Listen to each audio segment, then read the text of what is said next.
How does that feel when you think about that? Like, okay, I'm not going to focus on men for a while. I'm just going to stay with myself. I'm just going to be with myself. Why do women not want to do that? Why does anybody not want why does anybody want to stop looking forward to something, or to stop a habit or an addiction? In this case, it's mostly dopamine addiction. When we're talking about the opposite sex and they give us attention and attraction, they like us, it's a dopamine hit. We like that. We like it more if we're not in touch already with our inner power, because then there's a lack, there's a sense of inadequacy, insecurity. So then by default, we start looking to fill that up somehow, in some way, and life provides millions of ways to try to do that. None of them really work in the end. We start looking for a way to replace this inadequacy with good feelings. In relationships, or looking for a partner can be a big trap that the mind uses to try to give a solution to an existential problem. You see? Existential meaning life won't allow it. It's like written in the cosmic rule book. We can't make ourselves feel better by getting a partner to lavish attention on us so that then we know we're worthy. It just doesn't work. And what happens? What happens when you give up that idea just for a month, or I don't know, as long as you want?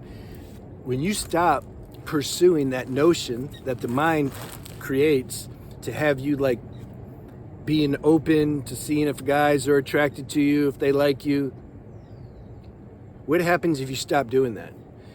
Here's what happens. It's almost similar to like a water fast. When you stop eating, those who have water fasted, it's like a detox gets initiated in you. Things start coming to the surface that normally were hidden, suppressed, right? That's another subject too, food addiction. Like almost everybody's a food addict. And when we start to feel bad emotionally, let's grab some food. It's like a tranquilizer. It's like just chill down, okay?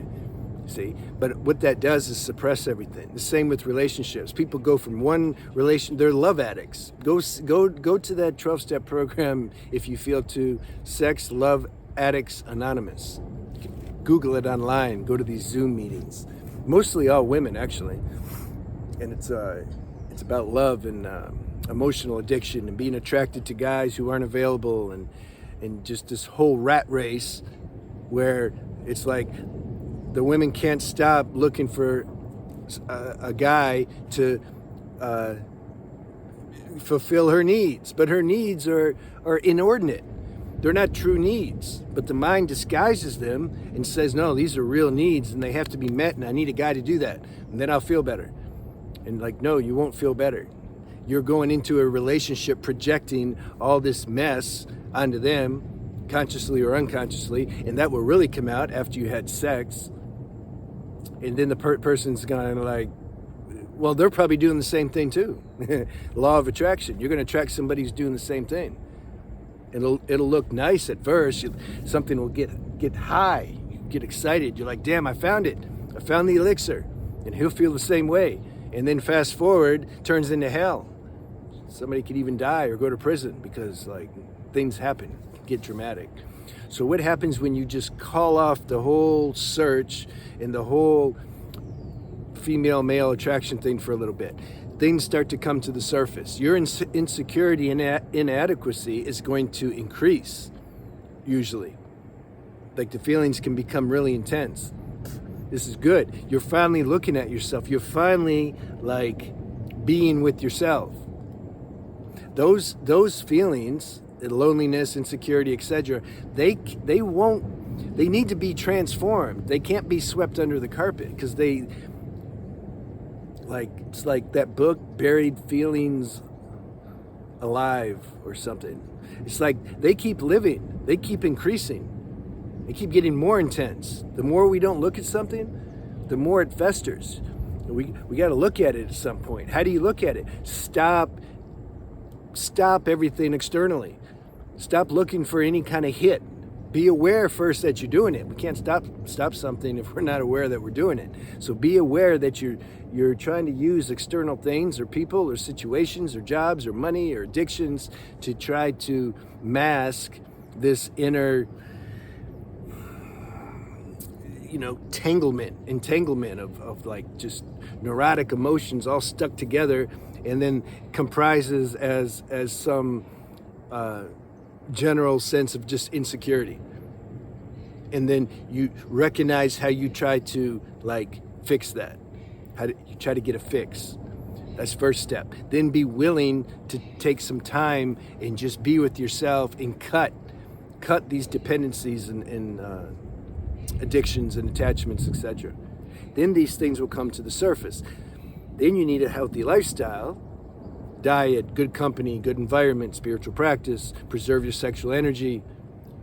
That will raise the vibration so that then when these feelings and insecurities come up, you'll know how to deal with it. You'll know how to manage it. You'll be in a higher state within yourself. Intuition will activate and tell you like how to do that. This is what we need. We can't overcome things if we're like in a low level state. It like the whole package goes together. All the addictions and attachments and things that we're doing produces a world of like insecurity and need, excessive neediness. So then we try to listen to videos and people say, well, just recognize your goddess nature and then you'll be fine. You're not going to recognize that unless you change your life. It's not so easy, The ego's looking for some soft, easy way to say like, look, this is all you do and you'll be happy. But I'm not here to make the ego feel good. I'm here to give you the real truth, and then there'll be a few who this resonates with, and then you'll start to because you'll intuitively you're like, yeah, this has to be like that. It makes sense. It's not an opinion I'm sharing. It's just this is what it is.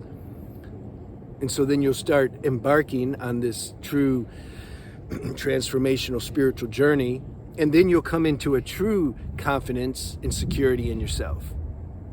And then you can attract a guy if you want to, but if you don't, it's also fine. This is the best way. This is the only way to be free. When you're content inside, you've given your life up, it's up to the universe if you're supposed to meet a partner or guy. As long as there's some inordinate need that he's going to fix something or do something, then that's an issue. It could get solved if you're with the guy. That stuff can come up if you're like intelligent and healthy and you realize the purpose of relationships are to bring up hidden things that we can't see. Then the things come up and then you look at it together and you're like, damn, yeah, my shadow side's like coming up. Are you okay with that? Yeah, man, I got a shadow side too. It's all good.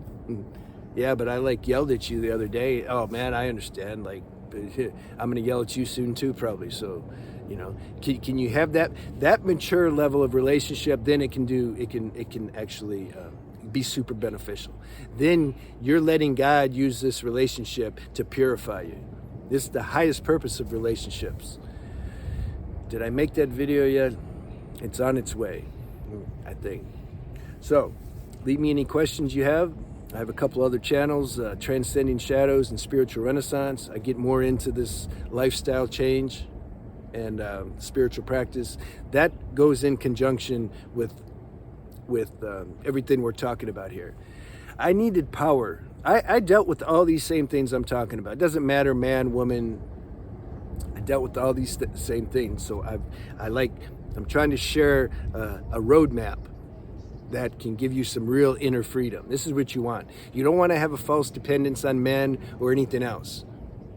You don't want that. You need to find your own inner freedom, and then you'll be in an overflow state. And then if you want to, you can share that with the man who's ready. He has to be on a similar level. You don't want to go try to save some guy who's, helpless.